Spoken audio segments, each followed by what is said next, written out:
Ramco welcomes you to Bellam Caves.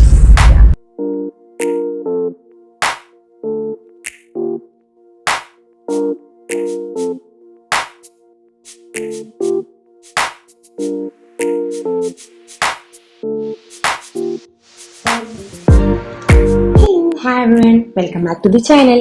എല്ലാവരും സുഖമായിട്ടിരിക്കുന്നു എന്ന് വിശ്വസിക്കുന്നു. ഇന്ന് നമ്മൾ നമ്മുടെ ഒരു കഴിഞ്ഞ ആന്ധ്രാപ്രദേശിലേക്കുള്ള യാത്രക്കിടയിൽ ഒട്ടും പ്രതീക്ഷകളൊന്നും ഇല്ലാതെ വിസിറ്റ് ചെയ്തിട്ട് നമുക്കൊരു മാജിക്കൽ എക്സ്പീരിയൻസ് തന്ന ബലം കേവ്സ് അതിന്റെ വിശേഷങ്ങളുമായിട്ടാണ് നമ്മൾ വന്നിട്ടുള്ളത്. സോ ബലം കേവ്സ് എന്ന് പറഞ്ഞു കഴിഞ്ഞാൽ ഇന്ത്യയിലെ തന്നെ ഏറ്റവും വലിയ രണ്ടാമത്തെ ഗുഹയാണ്. സോ അതിന്റെ ഡീറ്റെയിൽസ് ആണ്. ഓക്കെ, സോ ആദ്യം തന്നെ നമ്മൾ എൻട്രി ചെയ്യുന്നു. നമുക്ക് കാർ പാർക്കിങ്ങിനൊക്കെ ആയിട്ട് അതിവിശാലമായിട്ടുള്ള ഒരു ഏരിയ തന്നെ അവിടെ ഉണ്ട്. അതുപോലെ തന്നെ നമ്മൾ റിഫ്രഷ്മെന്റിന് ആവശ്യമായിട്ടുള്ള വാഷ്റൂംസ്, പ്ലേ ഗ്രൗണ്ട്സ്, അതുപോലെ തന്നെ ചെറിയ ചെറിയ ഷോപ്സും അതിനുള്ളിൽ തന്നെ അവൈലബിൾ ആണ്. പിന്നെ ഇത് രാവിലെ 10 മണിക്കാണ് ഓപ്പൺ ചെയ്യുന്നത്. എൻട്രി ഫീസ് ഉണ്ട്. അഡൽസിന് 70 റുപ്പീസും കുട്ടികൾ 5 ഇയറിലും മുകളിലുള്ളവർക്ക് 30 റുപ്പീസുമാണ് ഫീസ്. ഇത് കഴിഞ്ഞിട്ട് ഇനി നമ്മൾ നേരെ കവാടത്തിലോട്ടാണ് എത്തുന്നത്. 40 സ്റ്റെപ്സുകളാണ് ഇവിടെ ഉള്ളത്. ആ 40 സ്റ്റെപ്സുകൾ കടന്നിട്ടാണ് നമ്മൾ താഴെ ഒരു നോർമലായിട്ടുള്ള ഒരു ഏരിയയിലോട്ട്, വെയിറ്റിംഗ് ഹാള് പോലുള്ള ഒരു ഏരിയയിലോട്ട് എത്തുകയാണ്. സോ ഇവിടെ അത്യാവശ്യം ഹൈറ്റ് ഉള്ളവർ ജസ്റ്റ് ഒന്ന് ബെൻഡ് ചെയ്തിട്ടേ പോകാൻ പറ്റത്തുള്ളൂ. എനിക്കൊരു 5 അടി ഒക്കെ ഉള്ളവർക്ക് ഇതുവഴി നേരെ പോകാൻ പറ്റത്തുള്ളൂ. സോ നമ്മൾ ഇങ്ങനെ ചെന്ന് കയറുന്നത് ഒരു വെയിറ്റിംഗ് ഹാളാണ്. അവിടെ നമുക്ക് ആക്ച്വലി കുറച്ച് ബെഞ്ചസ് ഒക്കെ അവൈലബിൾ ആണ്. നമുക്ക് അവിടെ ഇരുന്നിട്ട് അത്യാവശ്യം നല്ല ഫോട്ടോജനിക് ആയിട്ടുള്ള ഒരു ഏരിയ ആണ് അവിടെ. ആ ബലം കേവ്സിന്റെ ആ മുകളിലോട്ടുള്ള ഒരു വ്യൂ അടിപൊളിയാണ്. അതുപോലെ തന്നെ ബലം കേവ്സ് എന്താണെന്നും ബലം കേവ്സിനെ പറ്റിയിട്ടുള്ള ഡീറ്റെയിൽസും എല്ലാം എഴുതിയിട്ടുള്ള ഒരു സൈൻ ബോർഡ് അവിടെ അവൈലബിൾ ആണ്. എനിക്ക് തോന്നുന്നു തെലുങ്കിലും ഇംഗ്ലീഷിലുമാണ് ആ നോട്ട്സ് അവിടെ എഴുതി വെച്ചിട്ടുള്ളത്. നമുക്കത് വായിച്ചിട്ട് മനസ്സിലാക്കാം അത് എന്താണെന്നൊക്കെ ഉള്ളത്. ഈ ഒരു വ്യൂ അടിപൊളിയാണ് കേട്ടോ. നമുക്ക് അവിടെ നിന്ന് ആ ഒരു വെളിച്ചം, അത് ഭയങ്കര ഒരു ബ്യൂട്ടിഫുൾ വ്യൂ ആണ്. നമ്മൾ ടീമായിട്ടാണ് പോയത്. നമ്മൾ നേരെ ചെല്ലുന്ന എൻട്രൻസ് ആണിത്. ഇതുപോലുള്ള 16 വഴികളാണ് ബലം കേവിനകത്ത് ഉള്ളിലുള്ളത്. 9 വ്യൂ പോയിന്റ്സിലേക്ക് നമുക്ക് എത്തിച്ചേരാനായിട്ട് 16 വഴികളുണ്ട്. അതിൽ ചിലതൊക്കെ ഇപ്പം മെയിൻ്റനൻസിന്റെ ഒക്കെ പാർട്ടായിട്ട് ബ്ലോക്ക്ഡ് ആണ്, അവിടെ തന്നെ എഴുതി വെച്ചിട്ടുണ്ട്. ചുണ്ണാമ്പ് കല്ലിൽ തീർത്ത ഒരു ഗുഹയാണിത്.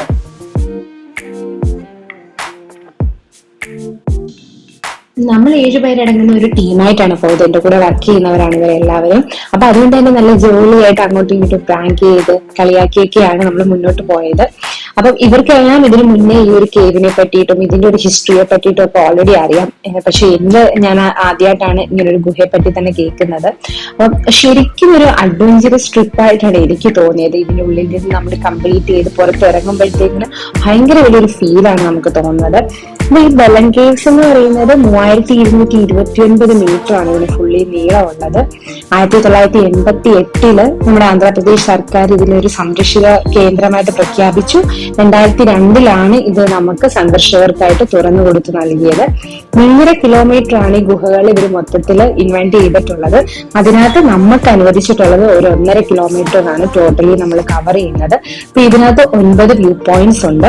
ആ 9 വ്യൂ പോയിന്റ്സിലോട്ടും നമ്മൾ പല പല സൈൻ ബോർഡ്സ് വെച്ചിട്ട് ഒരു ഡയറക്ഷൻ കൊടുത്തിട്ടുണ്ടാവും. ഇന്ന്, ഔട്ട്, ഡീവിയേഷൻ, അതുപോലെ തന്നെ കുറച്ച് സ്റ്റെപ്സ് ഒന്നും എന്താവത്തില്ല, കവർ ചെയ്തിട്ടുണ്ടാവത്തില്ല. അപ്പൊ അവർ പറയും അത് യൂസ് ചെയ്യരുത്, മെയിൻ്റനൻസ് ആണെന്നൊക്കെ ഉള്ളത്.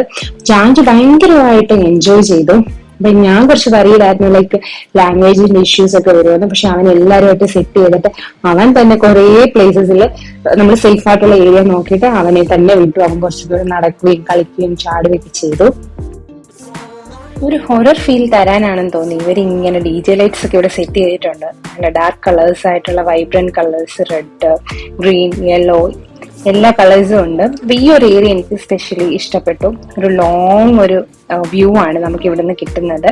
നമ്മൾ അവിടെ നിന്ന് കുറച്ച് ഫോട്ടോസ് ഒക്കെ എടുത്തു. അതുപോലെ തന്നെ ഈ ചുണ്ണാമ്പ് കല്ലിലൊക്കെ ആയിട്ടുള്ള കുറെ ഇതുപോലത്തെ ഫോർമേഷൻസ് നമുക്ക് പോകുന്ന വഴി കാണാം. അപ്പൊ നമ്മൾ ഇങ്ങനെ ടച്ച് ചെയ്യുമ്പോഴൊക്കെ കുറച്ച് ലൈറ്റ്സ് ഒക്കെ വരുമ്പോഴത്തേന് നല്ലൊരു വ്യൂ ആണ് ഇവിടെ. ഇതില് പാതാള ഗംഗ എന്ന് പറയുന്ന ഒരു അറിയപ്പെടുന്ന ഒരു സ്ഥലമുണ്ട്.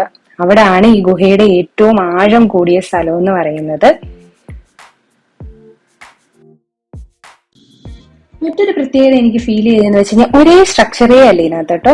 ഇതിനകത്ത് എങ്ങനെയാന്ന് വെച്ച് കഴിഞ്ഞാൽ നമുക്ക് ഒരു കാര്യവും പ്രെഡിക്റ്റ് ചെയ്യാൻ പറ്റത്തില്ല. ചില ടൈമിൽ ഡീവിയേഷൻസ് വരും, ചില സ്റ്റെപ്സ് വരും. കുറെ ഏരിയാസ് ഭയങ്കര ചെറുതാണ് ഹൈറ്റ് വൈസ്. അപ്പൊ നല്ല ഹൈറ്റ് ഒക്കെ ഉള്ളവരൊന്ന് ബെൻഡ് ചെയ്താൽ മാത്രമേ അതിനുള്ളിലൂടെ കടന്നു പോകാനൊക്കെ പറ്റത്തുള്ളൂ.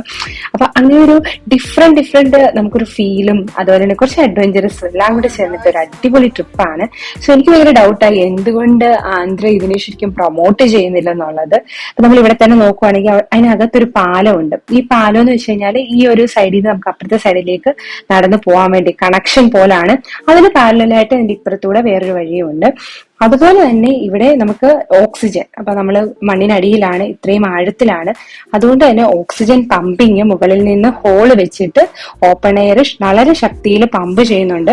അതുകൊണ്ട് തന്നെ അത് ഒന്നോ രണ്ടോ സ്ഥലത്തല്ല, വളരെയധികം സ്ഥലങ്ങളിൽ ഇങ്ങനെ ഹോൾസ് നമുക്ക് കാണാൻ പറ്റും. അതുപോലെ തന്നെ അതിന്റെ അടുത്ത് പോയി നിന്നാൽ അതുകൊണ്ട് തണുത്ത കാറ്റ് നമുക്ക് കിട്ടുകയും ചെയ്യും. ഒരു കൈൻഡ് ഓഫ് ഒരു ഫ്രഷനിങ് ഒക്കെ ചെയ്യാൻ വേണ്ടിയിട്ട് നമുക്കത് യൂസ് ചെയ്യാവുന്നതാണ്. ഞങ്ങൾ ഈ ഒരു കേവിനകത്തോട്ട് എൻ്റർ ചെയ്യുന്ന ടൈമിൽ കുറച്ച് പിള്ളേർ പുറത്തോട്ട് പോകുന്നുണ്ടായിരുന്നു. അപ്പൊ നമ്മൾ അവരുടെ അടുത്ത് ചോദിച്ചു എങ്ങനെ ഉണ്ടായിരുന്നു എക്സ്പീരിയൻസ് എന്ന്.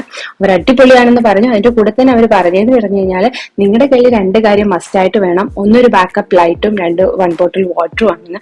അത് ഭയങ്കര ട്രൂത്ത് ആണെന്ന് എനിക്കും തോന്നി. കാരണം അതിന്റെ ഇൻസ്ട്രക്ഷനിൽ തന്നെ പുറത്ത് എഴുതി വെച്ചിട്ടുണ്ട്, എപ്പോഴെങ്കിലും ഈ DJ ലൈറ്റ്സോ ഈ എയർ കണ്ടീഷനൊക്കെ ഓഫ് ആയി കഴിഞ്ഞു കഴിഞ്ഞാൽ നിങ്ങൾ വറി ചെയ്യരുത്, എവിടാണോ നിങ്ങൾ നിൽക്കുന്നത് അവിടെ തന്നെ നിൽക്കുക. കാരണം പവർ സപ്ലൈ ഒക്കെ പെട്ടെന്ന് തന്നെ തിരിച്ചു വരും. കാരണം നമ്മൾ ഭയങ്കര പാനിക് ആവുമല്ലോ, അങ്ങനെ മൂവ് ആവരുതെന്ന് അവർ പറഞ്ഞിട്ടുണ്ട്. ഈ ഒരു വ്യൂസ് നമ്മുടെ ഈ അപ്പർ പോർഷനിലൊക്കെ ഉള്ള വ്യൂസും കൊത്തുപണികളും ഒക്കെ വളരെ ഡിഫറെന്റ് ആണ്.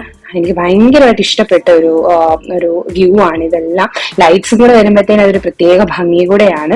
അപ്പൊ ഞങ്ങൾ ഇത് തിരുപ്പതി പോയ ഭാഗമായിട്ടാണ് ഇവിടെ എല്ലാം വിസിറ്റ് ചെയ്തത്. അപ്പൊ ആരെങ്കിലും തിരുപ്പതി പോകുന്നുണ്ട്, നിങ്ങൾക്ക് ഒരു ഡിഫറെന്റ് എക്സ്പീരിയൻസ് വേണമെങ്കിൽ ഇതൊരു മസ്റ്റ് വ്യൂ പോയിന്റ് ആണ്. ഇതിനോടനുബന്ധിച്ച് നമുക്ക് ഗന്ധിക്കോട്ടയുണ്ട്, അതിന്റെ വീഡിയോ ഞാൻ ഇടുന്നതായിരിക്കും. അപ്പൊ അത് രണ്ടും കൂടെ കവർ ചെയ്യാവുന്നതാണ്. അപ്പൊ നമ്മളെല്ലാവരും ആ വ്യൂ കേവിലെ എല്ലാം വ്യൂ പോയിന്റ്സും കവർ ചെയ്ത ശേഷം തിരിച്ചു വന്നു. ഇവിടെയും നമുക്ക് ആ എയർ പമ്പിങ് ഉള്ളത് കൊണ്ട് തന്നെ കുറച്ചു നേരം അവിടെ ഇരുന്ന് അങ്ങനെ റെസ്റ്റ് ചെയ്യാം. വളരെ മനോഹരമായിട്ടുള്ള ഒരു ട്രിപ്പായിരുന്നു.